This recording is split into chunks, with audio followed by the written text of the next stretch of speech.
Mari bersihkan hati, wajah beraura dengan Fit Skin pada Ramadan kali ini. Gak lanjut kuliah itu sebenarnya ada alasan yang sampai saat ini sebenarnya belum pernah saya ceritakan gitu ya. Jadi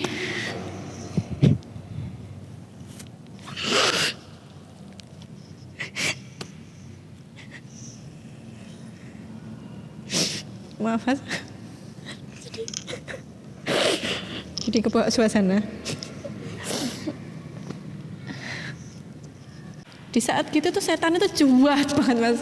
Di saat seperti itu, lah kok pas saya mau posting Instagram diiklanin pinjol. Ya Allah, saya butuh uang 3 juta hari ini aja 3 juta gitu.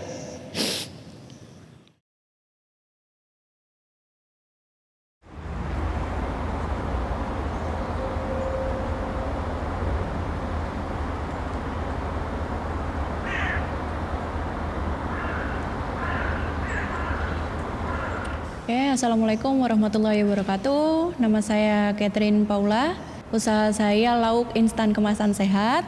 Produksinya saat ini ada di Tulungagung. Tapi sekarang kita sudah memiliki cabang untuk distribusinya di Surabaya. Kali ini saya sama anak saya yang pertama, namanya Alia Zahira. Nah ini, kalau background ini sebenarnya saya ini bukan siapa-siapa ya Mas ya. Kuliah juga enggak lulus. Dulu saya kuliah sekretaris bisnis. Kemudian di pertengahan itu saya pindah agama. Setelah itu beberapa bulan kemudian saya menikah. Setelah menikah itu saya masih lanjut kuliah. Saya masih lanjut kuliah sampai 1 semester. Di tengah-tengah itu saya mulai tergerak bisnis. Memang saya ini kan suka jualan Mas. Jadi dari waktu SMA itu saya sudah jualan. Waktu kuliah itu saya juga jualan peralatan. Jadi teman-teman kuliah itu kan biasanya nggak bawa tip X, nggak bawa pulpen, nggak bawa apa itu saya sediakan gitu. Jadi ada yang nggak bawa beli ke saya dengan harga 2 kali lipat. Mau beli pilihannya kan mau beli ke saya atau mau turun ke lantai 1 gitu. Nah terus setelah itu waktu setelah menikah saya nggak jualan itu lagi, saya ngambil lagi. Waktu itu saya jualan koyo pelangsing, korset kayak gitu. Dan alhamdulillah lancar. Zaman dulu ini kan belum ada kayak marketplace Shopee, Tokopedia, Lazada itu belum ada sama sekali. Saya jualan itu waktu itu via Facebook. Karena ayah saya ini kan salesman door to door. Nah saya tuh terinspirasi dari ayah saya salesman itu, tapi saya lakukan door to door itu via online. Jadi saya DM orang-orang itu satu persatu gitu. saya DM permisi, saya jual ini begitu. Alhamdulillah kok rame akhirnya yang tadinya saya ditawarin tante saya untuk koyo pelangsing dan korset itu saya ngambil barang dari tante, saya cari sendiri produsennya. Ternyata barang itu barang import, saya cari importirnya dan itu langsung saya ambil global besar. Alhamdulillah rame lagi. Setelah itu berjalan, di tengah jalan itu saya jualan alat spa. Ya banyak banget yang sudah saya jual gitu dari sejak kuliah gitu. Terus akhirnya setelah hamil nggak lanjut kuliah lagi. Nggak lanjut kuliah itu sebenarnya ada alasan yang sampai saat ini sebenarnya belum pernah saya ceritakan gitu ya. Jadi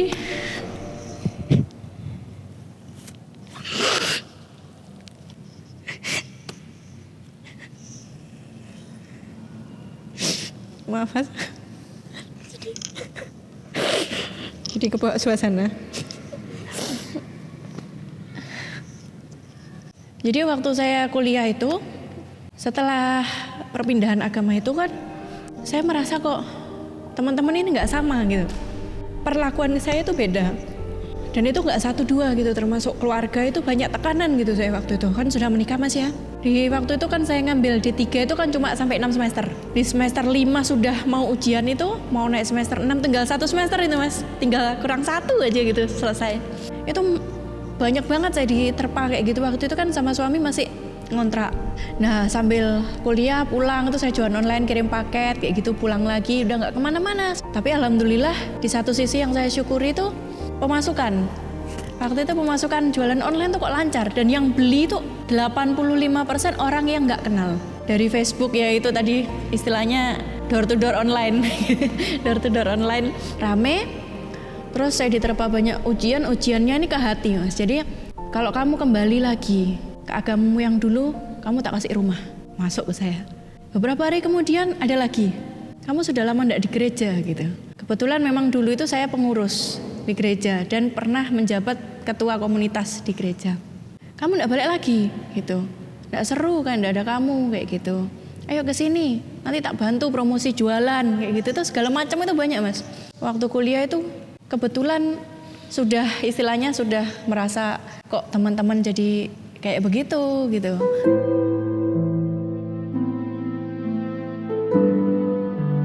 Kemudian lahir anak pertama saya nih. Qadarullah diuji lagi. Lahirnya tidak sempurna. Anak saya ini lahir tidak bisa menangis. Jadi sama dokter bayi itu dibalik, dipegang kakinya digoyang-goyang. Iya betul seperti itu Mas. Dibalik, digoyang-goyang gitu sama dokternya sampai dia menangis. Hari pertama setiap dia minum ASI muntah, minum ASI muntah, minum ASI muntah, minum ASI muntah seperti itu terus sampai hari kedua. Dokter anaknya bilang nggak apa-apa itu masih penyesuaian. Terus ada yang bikin saya sakit hati itu, nggak cocok ASINya itu Bu. Waduh, kok nggak cocok ASINya itu bagaimana gitu. Saya itu sudah berniat kan istilahnya saya sudah berhenti kuliah, memang niat mau berdagang sama mengurus anak dan keluarga. Lah kok ASINya nggak cocok itu kan sedih saya Mas. Ya sudahlah saya bawa pulang. Di hari kedua saya bawa pulang, kuning, badannya menguning. Tetap semalaman saya tidak tidur. Jadi habis melahirkan 1 hari 1 malam itu tidak tidur, sampai rumah itu tidak tidur karena dia muntah terus. Hari kedua tambah kurus.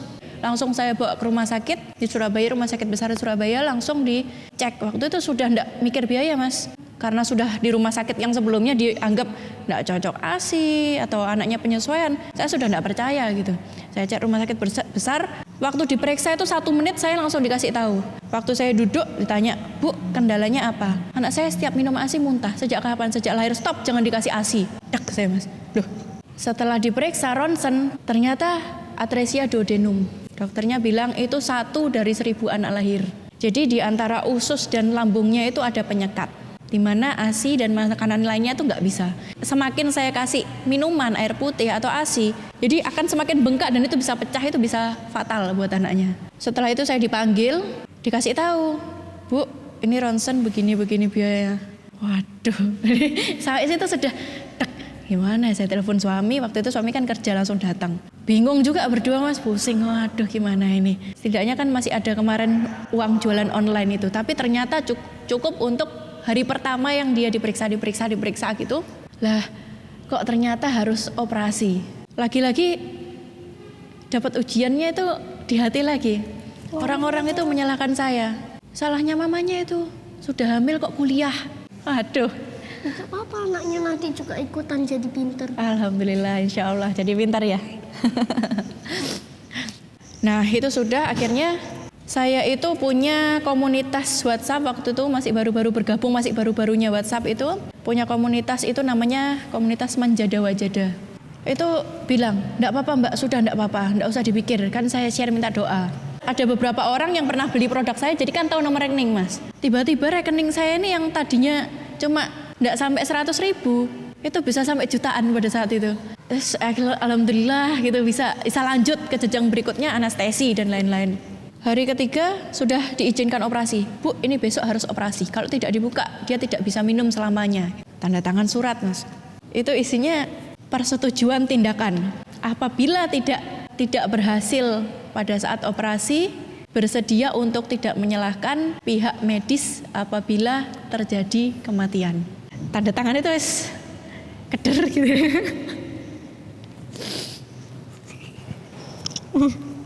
Ada tangan sambil nangis. Iya bener. Tanda tangan sambil nangis. Tapi gimana mau tanda tangan itu ya harus, kalau enggak gitu kan operasinya enggak bisa jalan. Enggak ada siapa-siapa, cuma saya yang boleh dipanggil, cuma ibunya. Ya sudah saya tanda tangani, bismillah, saya tanda tangani. Besoknya dioperasi, semua keluarga nunggu. Waktu itu suami saya enggak terlihat sama sekali, dia masuk ke masjid. Mulai dari awal dia turun dari ICU, masuk lift, mau ke ruang operasi. Setelah mengantar itu suami saya pergi. Tidak keluar sama sekali sampai dia selesai. Jadi saya itu benar-benar yang sendirian gitu, nungguin di pintu gitu. Itu di situ waktu itu kan masih belum bisa banyak baca doa. Jadi cuma bisa Al-Fatihah, udah gitu aja. Terus ada WA masuk, saya buka. Lagi-lagi saya disalahkan. Itu akibatmu memilih jalanmu yang sekarang. Duh, saya lagi disalahkan gitu. Itu efek perbuatanmu yang sudah kamu lakukan gitu. Ya sudah, itu selesai operasi, alhamdulillah lancar. Nah setelah itu ya itu biayanya itu setelah operasi matek gitu biayanya. Alhamdulillah sama mami, sama orang tua, sama yang teman-teman yang lain itu dibantu. Alhamdulillah dapat pinjaman juga, bisa keluar dari rumah sakit. Ya tapi tetap butuh perawatan karena ada bekas operasi gitu mas, bekas operasi di perutnya yang lebih besar dari bekas operasi sesar. Besar banget gitu, jadi tiap hari saya harus ganti kapas dan lain-lain. Wes fix saya nggak bisa kemana-mana. Dimana dia ini tidurnya 1,5 tahun nggak bisa di kasur, nggak bisa tidur di kasur, tidurnya selalu di badan saya. Mungkin ya merindukan ibunya, nggak pernah ketemu waktu di rumah sakit. Begitu saya taruh nangis. Dah alhamdulillah akhirnya tambah besar. Waktu itu saya tetap untuk menambah pemasukan saya jualan online, karena jualan online itu satu-satunya yang bisa dikerjain sambil merawat anak kan mas. Waktu itu saya bermula dari reseller nggak ada modalnya, cuma modal berapa ratus ribu gitu awalnya. Setelah itu saya nambah lagi saya jadi agen. Saya jualan lagi tetap pakai sistem keliling online. Nah setelah beberapa bulan muncullah Instagram yang sudah mulai hektik. Saya jualan di Instagram, ternyata ada pendaftar reseller. Akhirnya malah waktu itu penjualan saya ini lebih besar daripada distributor yang saya ngambil barang. Gitu. Akhirnya saya cari produsennya dan saya maklon pakai merek saya sendiri. Nah, karena waktu itu akhirnya saya kasih nama Alia Cantiku, pakai nama dia. Bertahun-tahun karena ya ngontrak sana sini, saya pindah rumah sampai 5 kali saya pindah. Setiap pindah itu butuh waktu sehingga customer loss. Setiap pindah customer loss kayak gitu terus sampai kemudian lahir anak kedua. Waktu itu saya di Surabaya, karena sudah bertahun-tahun itu produk skincare, herbal, perawatan itu makin banyak.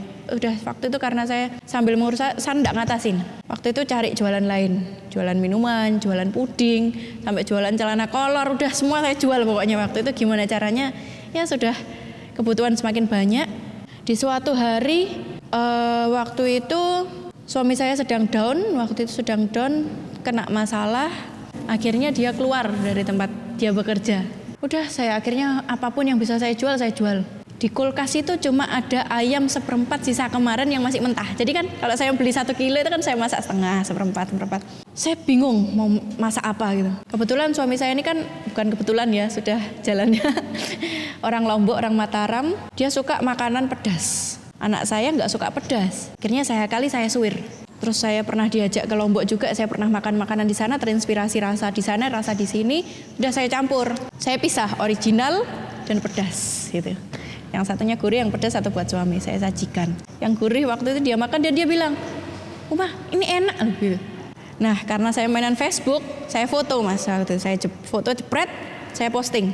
Banyak yang nanya resep. Coba deh saya, siapa tahu jadi peluang usaha. Terus saya posting di grup kuliner. Karena waktu itu saya terinspirasi dari menu Mataram, terus saya orang Tulungagung, Surabaya, saya kasih nama ayam suwir Maratam. Siapa yang mau pesan ayam suwir Maratam? Saya foto ala kadarnya, wes enggak pakai plating apa segala macam. Rasanya enak. Ini bisa untuk makan rame-rame, karena kalau disuwir kan banyak ya. Ini full daging ayam, enggak pakai kulit, enggak pakai lemak, enggak pakai tulang. Siap makan, siap kirim, kalau beli 2 gratis ongkir. Nggak sampai 1 hari mas, komennya 143. Waduh, Masya Allah, saya sampai madek gitu. Langsung saya keluar dari dapur. Waktu itu kan suami saya lagi di sofa itu. Nggak kepengen jualan makanan. Suami bilang, nggak ribet. Karena memang kan kita nggak pernah makanan sebelumnya. Cuma ya di set kebanyakan kayak pelangsing, kecantikan, sport. Barang-barang yang bisa kirim simple gitu, bisa di packing. Ya sudah deh, enggak apa-apa. Berarti kalau suami enggak, berarti kan enggak boleh diperbesar gitu. Ya udah cuma masak, kalau ada yang kepengen posting kirim. Tapi ini sudah ada yang pesen, ya sudah enggak apa-apa, layanin aja, tapi enggak usah terlalu yang dibisnisin gitu. Besoknya saya ajak dia beli ayam. Jadi yang saya beli ayam itu 40 kilo. Pagi-pagi saya masak. Kaget suami saya. Loh. Lah kok banyak sekali nih apa-apaan gini. Pesenan. Kalau laki-laki itu kalau dikasih tahu itu kan kadang belum paham. Tapi begitu lihat faktanya banyak itu kan langsung, ya sudah sini. Akhirnya berdua mas waktu itu. Tak tambahin rasanya. Kebetulan suami saya ini suka masak. Dan masakannya enak, jauh lebih enak daripada saya pokoknya. Tak bantuin. Terus akhirnya jangan gini, ini bawangnya tambahin lagi, bawangnya diperkecil lagi, ini terasinya tambahin lagi. Kebanyakan bawang. Kalau dia bilang kebanyakan bawang, tapi itu yang bikin gurih Mas. Karena memang kebetulan saya alergi micin. Jadi kalau saya makan di luar micin tuh gatel hidung. Jadi memang tidak pakai micin, tambahin lagi bawang, garam, gula, kemirinya yang tadinya kemiri saya langsung masak, suami bilang nggak boleh, sangrai. Akhirnya rasanya lebih enak. Akhirnya saya beli cup waktu itu. Terus saya bingung kasih nama apa ya, gitu kan. Akhirnya tak bisnis ini nih ya, kebetulan bisnis spa herbalnya sudah mulai turun. Iya nggak apa-apa. Dia punya kenalan di Lombok itu orang desain. Itu minta tolong bikinin logo sama kemasannya. Kemasannya apa? Saya mikir yang bisa dikirim-kirim, saya mikirnya itu kemasan kardus terus dikasih plastik vakum supaya kan lebih awet. Terus saya beli mesin vakum Cina ya waktu itu yang murah-murahan itu saya coba bisa tahan 3 minggu. 3 minggu di pengiriman. Pas mikir merek apa itu saya enggak ketemu merek. Nah malah pas setrika kasih nama cap sayang aja ya gitu. Waktu itu kan lihat suami lagi masak, anak berdua nih lagi main-main, cap sayang aja namanya. Saya minta bikin logo, saya minta dikasih hati 2. Nah itu jadi kalau yang nanya ini kenapa kok logonya ada hatinya 2 gitu.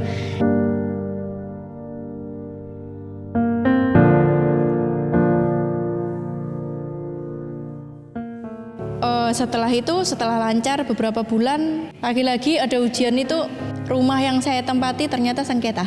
Jadi rumah yang saya tempati itu sertifikatnya 2 Mas. Di tengah ini yang depan punya orang. Tiba-tiba orangnya itu datang minta semuanya, saya nggak bisa memutuskan karena yang sebelah ini punya orang. Ternyata saya juga baru tahu, waduh ini gimana gitu. Terus akhirnya sama mami ditawarin, kamu pulang aja ke Tulungagung. Sudah terlalu sering pindah kontrakan, kamu capek gitu. Alhamdulillah orang tua setelah bertahun-tahun mulai hubungannya mulai dekat lagi sama kita gitu. Mungkin ya lihat cucu gitu ya, lihat ya namanya anak yang dulunya agak mulai renggang semenjak kejadian itu sudah mulai dekat lagi. Dah kamu pulang aja. Itu ada ruangan pakaian. Akhirnya saya pulang, buka warung Foodman itu. Aku makan seenaknya di situ. Alhamdulillah. Nah ini salah satu nikmat anak-anak bisa makan seenaknya. Jadi waktu masih merintis, pemasukan itu minus. Tapi alhamdulillahnya ya itu, anak-anak bisa makan di situ kan. Jadi kalau menu-menu yang tidak terjual hari itu bisa dimakan anak-anak gitu kan ya. 11 bulan itu masih pontang-panting karena habis dari Surabaya bertahun-tahun enggak ngerti segmennya Tulungagung. Saya kesini bawa konsep makanan sehat. Otomatis kalau makanan sehat enggak pakai micin ini kan bawang, brambang, kayak kemiri, lomboknya itu kan harus banyak Mas. Itu buat HPP-nya itu membengkak. Banyak yang bilang rating di Google pun itu banyak bintang 5. Terus tapi banyak juga yang bilang harganya mahal. Nah masalahnya ini kan saya masih belum kulak yang jumlah besar kayak ayam, bebek, ikan itu belum kulak jumlah besar, otomatis kan HPP-nya membengkak. Ya itu yang bikin susah untuk majunya, untuk grow up-nya di situ tuh susah. Kita nambah menu lagi ayam geprek, kita waktu itu lagi musim ayam geprek di Tulungagung, kita nambah 1 bulan Mas. 1 bulan tuh rame alhamdulillah, bulan kedua lebaran, setelah itu lebaran lagi penuh full sampai nolak-nolak. Ternyata cuma bertahan 2 bulan ramenya, kena pandemi. Waktu itu tidak boleh makan di tempat.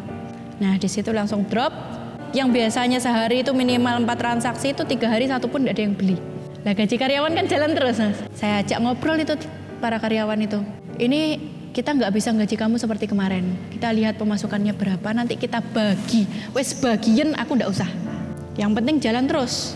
Sempat ada orang beli, habis 3 hari nggak ada yang beli, ada orang beli kan senang Mas. Makan. Datang temannya karyawan itu loyal sama kita. Makan berdua, cuma berdua sama karyawan 2. Satpol PP lewat, wing, dek, berhenti di depan. Saya pas di dalam rumah itu pas menyusuin yang anak kedua. Bu, Satpol PP Bu. Loh kenapa? Afifi Bu diangkut. Afifi itu barista saya sekarang alhamdulillah setelah belajar di sini mulai dari yang nggak bisa ngaduk kopi Mas, sampai pintar gambar sekarang kerja di Arab. Dipanggil akhirnya disuruh nyapu jalan, dikasih wejangan nggak boleh buka ini PPKM dan lain-lain nggak boleh buka. Terus akhirnya dipulangkan, tengah malam dipulangkan, briefing kita, wis nggak usah terima orang makan. Kita aja yang nganter, wis gratis ongkir nggak apa-apa. Kita nganter, terus waktu itu kita produksi lagi. Jadi setelah kita buka dari pagi sampai sore warungnya itu, malamnya kita masak ayam suwir. Nah di situ kita mulai harus ini harus, kalau enggak gini, kalau kita enggak nyamperin, kalau makanan basah ini susah. Ini yang bisa, satu-satunya yang bisa kita cari celahnya untuk pemasukan. Nah karena sambal Foodman waktu itu banyak yang suka, akhirnya sambalnya kita buat kemasan. Nah di situ tahun 2020 awal itu baru mulai nambah sambal. Alhamdulillah penjualan lancar, tapi ya itu tadi penjualan lancar karena kita nggak tahu segmen marketnya Tulungagung. 90% pembeli bukan Tulungagung. Kita harus ngirim lagi. Mereka suka. 75% ini pembeli itu repeat order, Mas. Tapi tantangannya kita susah nyari customer baru. Produk yang kita jual ini bukan produk yang di pasaran. Jadi ayam suwir itu saya buat sedemikian rupa dari tingkat kematangannya sampai rasanya supaya multi saji. Jadi waktu saya pasang foto, upload, itu orang-orang, "Mbak ini abon?" "Bukan." "Mbak, ini serundeng?" "Bukan." Jadi kita tuh dapetin satu customer itu harus jelasin, ini begini, cara masaknya begini, cara masaknya begini. Itu yang bikin ribet dan reseller itu kabur. Kan maunya cari yang pokoknya posting ada yang beli gitu kan, itu kan susah gitu. Akhirnya yang tadinya 6 orang tinggal 4, terus tinggal 2. Masak sendiri, packing berdua itu pokoknya gimana caranya tetap dapat pemasukan. Alhamdulillah tersortir dengan sendirinya orang-orang yang loyal sama saya sampai detik ini. Sampai mereka kerja di tempat lain itu masih menawarkan teman-temannya itu di produknya itu. Ya terus kita karena sudah mulai tutup, saya mikir ini enggak bisa cuma gini-gini aja. Semua perkakas warung saya jual. Saya jual semua untuk modal besarin ayam suwir. Ada yang komen, "Mbak, kurang pedes ini." Padahal kita kan original sama pedes. Nah di situ saya nambah super pedes. Saya mulai bikin untuk ini pemasarannya. Waktu itu saya mulai bikin, jadi saya bikin ada marketer, ada reseller, gitu, agen, terus distributor. Nah di situ mulai lancar, alhamdulillah tahun 2021. Waktu itu kemudian anak saya sudah 3, nggak bisa gini-gini aja. Ternyata distributor itu, terus suami dapat di tengah jalan waktu itu suami dapat panggilan kerja.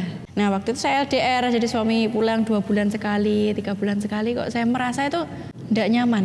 Saya memutuskan pindah Surabaya. Oke, saya pindah ke Surabaya. Yang di sini saya cari tim.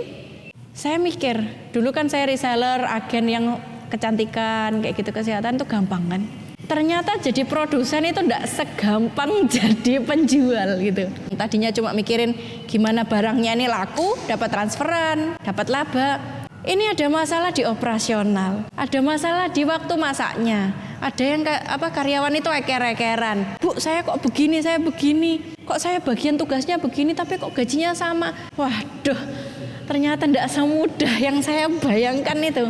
Ada masalah lagi di pengiriman, expired yang singkat karena tanpa pengawet. Jadi memang saya dari awal itu berkomitmen punya produk itu nggak pakai MSG, nggak pakai pengawet, nggak pakai pengental gitu. Perasa tambahan bubuk cabai saya nggak pakai. Supaya ya ini tadi bisa dimakan anak-anak segala usia gitu.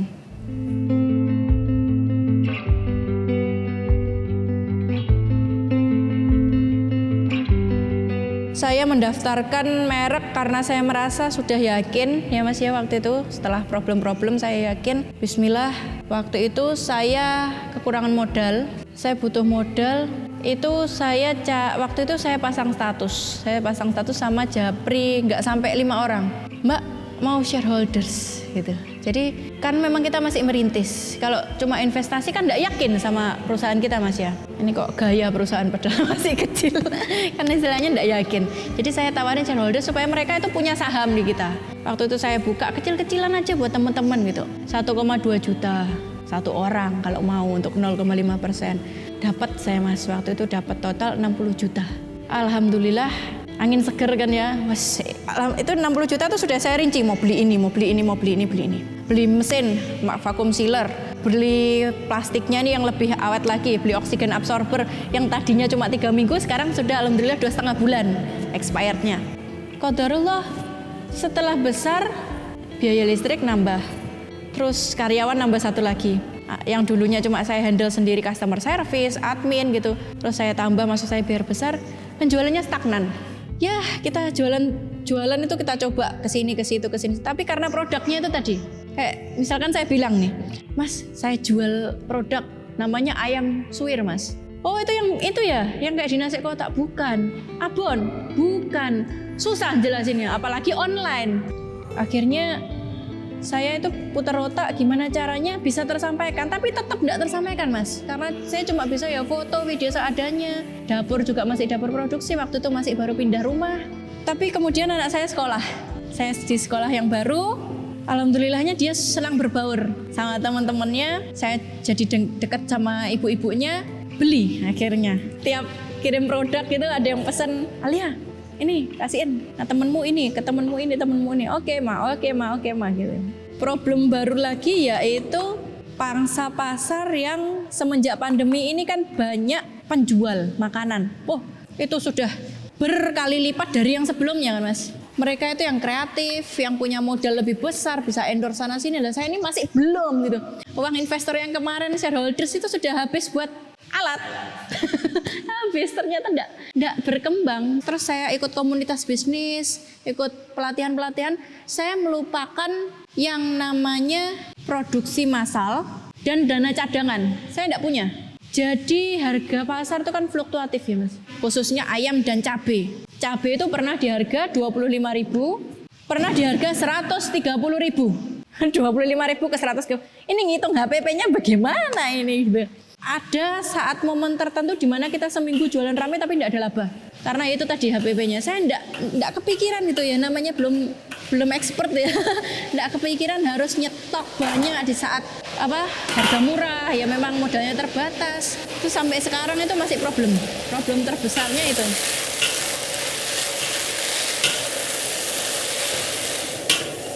Ya supaya bisa tetap jalan itu satu-satunya cara kita harus bersama-sama. Saya tidak boleh jualan sendiri, saya kolaborasi sama semua reseller. Jadi semua reseller saya ini saya ajak untuk order massal. Ini ayam suwir, kayak misalkan contoh ayam suwir yang super pedas ini stoknya lagi banyak. Expirednya sudah tinggal 1 bulan lagi.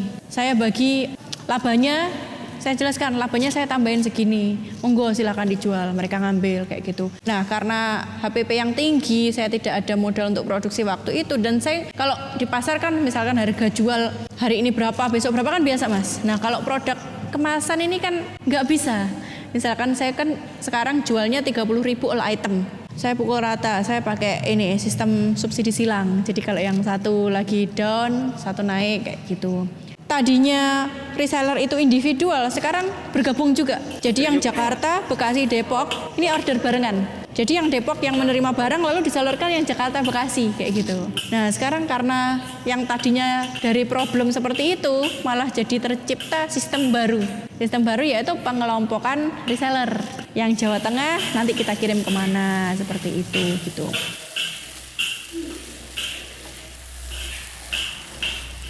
Dulu awalnya 2 tahun pertama 100% online. Lalu kemudian kita turun karena ada warung itu, kita mulai display di situ, tapi ya nggak begitu banyak yang beli, 80-20. Sekarang untuk offline sudah masuk di 25-30%. Tapi tetap terbanyak masih di online gitu. Karena offline itu kan masih kita harus butuh edukasi langsung on the spot itu kan agak susah, Mas. Jadi kalau online kan mereka ngelihat, oh bisa dimasak gini, mereka ngelihat lagi, oh bisa dimasak seperti ini, oh ternyata dicampur air bisa langsung saji ya. Nah kan kita harus nyodorin lagi video seperti itu gitu. Kalau untuk offline-nya sekarang malah di ini Surabaya. Nah Tulungagung ini online. Hampir 100% online dan distribusi ke Surabaya. Untuk offline-nya lebih ke teman-temannya ini. Teman-temannya si Alia sekolah gitu, teman-temannya adiknya sekolah gitu offline-nya. Nah, untuk omsetnya sendiri karena kita kan jualnya sekarang 30.000 all item itu ke end user. Jadi kalau misalkan kita jual sampai 100 packs itu kan masih 3 juta itu end user, sedangkan kita perolehan sekarang ini lebih banyak ke reseller sama agen gitu 65%. Jadi kita sebulannya itu bisa jual 300 sampai 500. Kalau dalam kondisi stabil 500, kadang ada downnya kayak bulan-bulan yang kecil, misalkan banyak event atau bulan Februari itu drop kayak gitu. Tapi dropnya sebenarnya bukan karena kurang peminat, tapi karena memang tanggalnya gitu, Mas.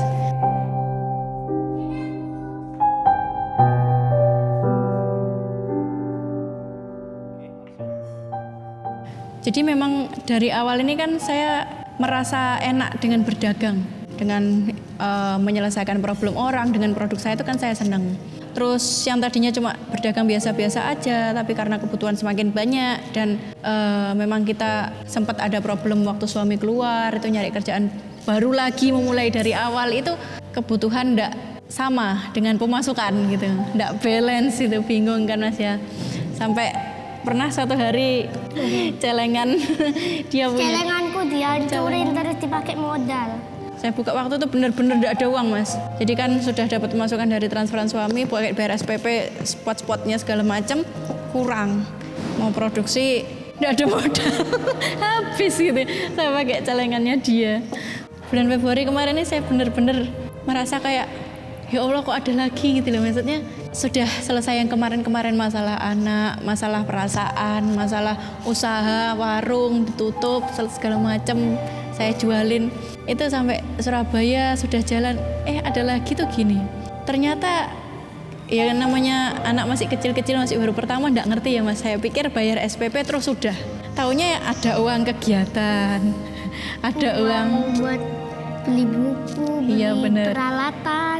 Belum lagi pas ada proyek harus beli ini itu. Iya, terus itu kurang. Akhirnya saya sebenarnya tahu kalau modal itu tidak boleh dipakai. Tapi karena sebuah keterpaksaan akhirnya modal saya pakai. Waktu gajian karyawan, H-2 saya sudah lihat saldo. Terus habis. Habis saya bingung. Ini 2 hari lagi gajian karyawan, terus gimana ini gini? Nggak ada uangnya. Waduh gini. Terus saya H-1 itu masih mengusahakan Mas. Nah itu di saat-saat yang benar-benar saya sudah lelah istilahnya ya Mas ya. Kok kayak gini lagi, kayak gini lagi, kok kayak gini lagi. Terus waktu itu kebetulan paginya diajak pergi keluarga besar suami, disewain villa gitu Mas. Buat rame-rame, semuanya pada berenang, pada makan, bercanda, itu saya masuk kamar. Menangis. Ku menangis. Ya terus saya menangis. Nggak tahan gitu loh Mas. Sudah besok ini loh Mas. Saldo saya 200.000, gaji karyawan 3 juta. Yang harus dibayarkan gajinya itu beda-beda sesuai tanggal masuknya. Besok itu 3 juta yang harus dibayar, sisa 200.000. Ya Allah, ini gimana? Terus ada karyawan yang sudah WA, Bu, besok saya perlu buat ini. Oh, tambah maknyes lagi. Aduh, ini gimana? Saya sampai tuh japri customer lama tak tawarin begini-begini. Nggak ada yang nyantol. Di saat gitu tuh setan itu juat banget Mas. Di saat seperti itu, lah kok pas saya mau posting Instagram diiklanin pinjol.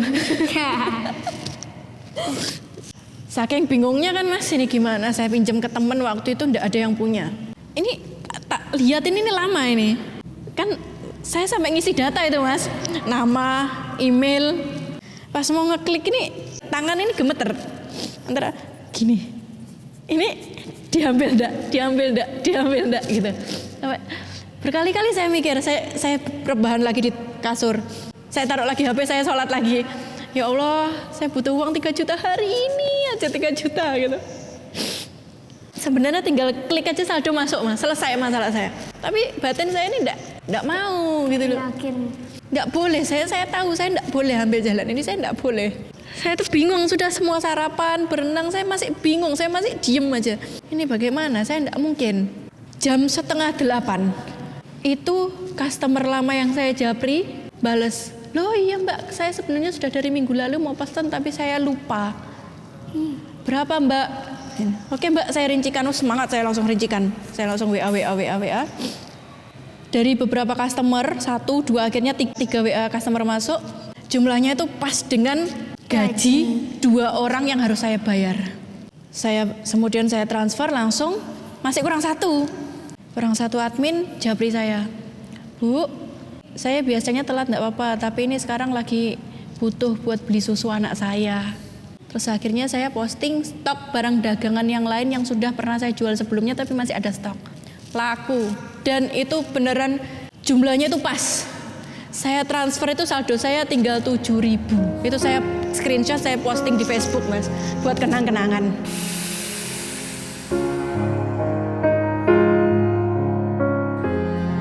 Nah terus suami saya bilang, kamu nggak bisa, kamu kerja sendiri. Kamu harus punya CS khusus. Akhirnya 2 bulan yang lalu saya hire customer service. Karena ya tadi masih ngurusi anak 3 kan di rumah, saya enggak ada pembantu juga. Tapi saya enggak ada budget. Enggak mungkin saya hire customer service lagi kan Mas. Gaji aja nih saya sudah deg-degan ini gimana gitu. Suami saya bilang gitu, wis tak bisa. Akhirnya saya hire Mas. Alhamdulillah dapat lulusan sarjana semua. Di situ saya merasa bersyukur. Mereka mau bekerja sama saya, yang saya ini istilahnya masih, ya dari awal waktu mereka melamar saya sudah bilang, ini usahanya masih merintis.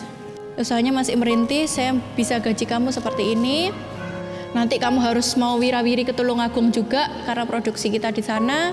Terus kamu juga harus bantu-bantu saya, nggak bisa cuma customer service aja, ya packing, ya kirim. Semuanya kamu harus mau, sanggup. Iya Bu, bisa. Tolong saya bilang, tolong bantu saya buat besarin usaha ini. Dan feeling saya benar Mas. Bulan berikutnya waktu mereka gajian, saya belum ada uang. Terulang lagi. Terus saya panggil karena kan kerjanya jadi satu sama rumah. Mereka di depan, saya di belakang. Aku enggak bisa gaji kamu hari ini gitu. Enggak apa-apa. Saya cuma punya uang, tak tunjukin Mas. Saya punya uang 700.000 di rekening. Tak bagi 2 ya. Kan berdua mereka. Alhamdulillahnya mereka bilang, iya enggak apa-apa Bu. Ini yang saya benar-benar sangat bersyukur ya Mas ya. Di era yang seperti ini, ada orang-orang itu yang niat bekerja, mau membantu, dan mereka yakin sama usaha ini. Bikin saya tuh semangat lagi. Wah, orang lain aja yakin gitu loh. Mereka bakal ada punya masa depan di usaha ini. Akhirnya saya semangat lagi. Beberapa hari kemudian baru orderan masuk lagi dari para reseller, distributor, saya transfer lagi. Nah di situ saya mulai belajar banyak hal. Ya yang pertama nggak boleh teledor masalah cash flow, nggak boleh mencampur adukkan antara keuangan rumah tangga dan keuangan bisnis. Kalau dengan investor yang dulu terkumpul itu gimana sekarang? Nah sekarang kan itu para shareholders itu ya Mas, itu ada belasan orang, itu terkumpul dalam satu grup, itu setiap 6 bulan saya bagi. Tapi setiap bulannya saya kirim laporan.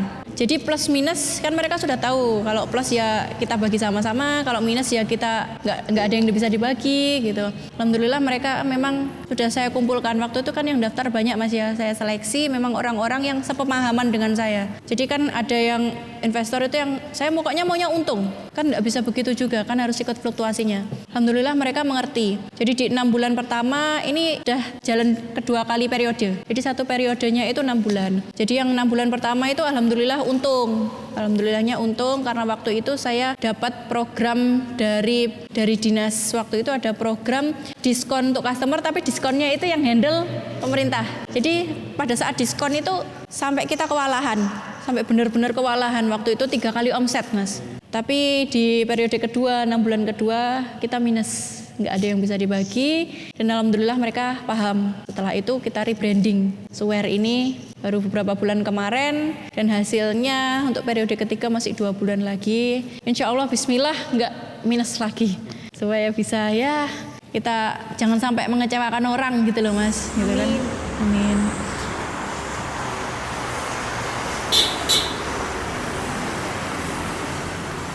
Waktu itu ayam suwir cap sayang, 2022 kemarin ini saya rubah jadi Swear. Dengan maksud hati saya kan didaftarkan merek di DJKI-nya. Kalau cap sayang itu nggak bisa masuk karena nama cap sudah ada, sayang sudah ada. Niat saya kan ya biar meskipun belum terlalu besar tapi nanti jalannya lancar, nggak ngurusi yang urusan gitu-gitu lagi gitu loh Mas. Saya coba daftarin halal, saya daftarin alhamdulillah sudah. Terus sertifikat tanpa borak, sertifikat tanpa pengawet saya juga sudah punya. Pokoknya saya daftarin aja. Meski sebenarnya tuh banyak selentingan yang masuk ke saya. Kamu tuh loh omsetmu masih segitu. Ngapain ngurusin perizinan yang ribet gitu. Ya kan maksud saya niatnya ini kan untuk jangka panjang supaya tidak keduluan orang lain. Akhirnya saya ganti nama yang tadinya cap sayang, saya kasih nama Swear. Itu kan ada 5 cara penyajian. Itu bisa langsung dimakan. Yang pertama itu bisa langsung dimakan. Di atas nasi panas langsung dimakan gitu bisa. Kemudian bisa dibuat crunchy. Nah, dibuat crunchy itu ditumis pakai sendok makan. Terus ayam suwir basah. Jadi yang suka basah itu tinggal ditambahin air, diaduk gitu.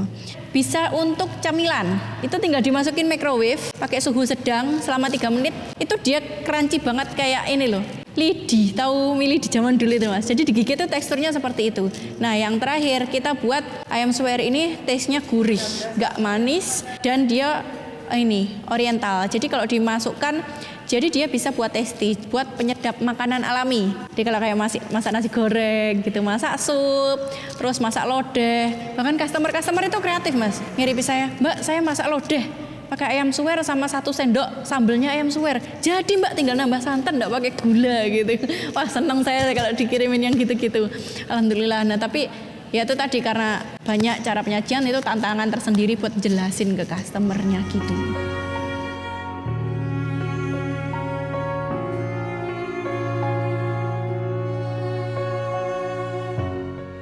Ada seorang nenek yang membimbing saya mulai dari tahun pertama saya mualaf. Dia selalu menegur saya setiap kali ada saya masalah. Saya tanya, Simbah, saya begini. Berapa bulan kemudian saya bilang, Simbah, saya begini. Jangan dia cuma satu sama saya. Kamu jangan sombong. Nggak boleh kamu punya planning sedemikian rupa tanpa kamu melibatkan Allah dan melibatkan orang di sekitarmu.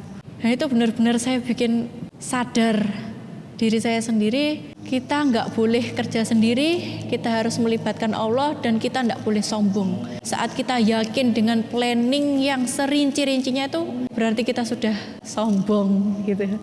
Baik, terima kasih. Sekian cerita dari saya ya, semoga menginspirasi dan kalau ada yang jeleknya itu mutlak dari saya, kalau ada baik-baiknya itu murni dari Allah buat teman-teman semua pendengar.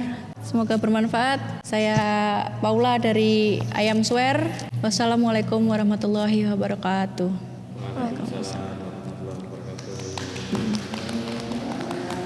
Akhirnya bentar lagi bisa tidur siang Mau tidur.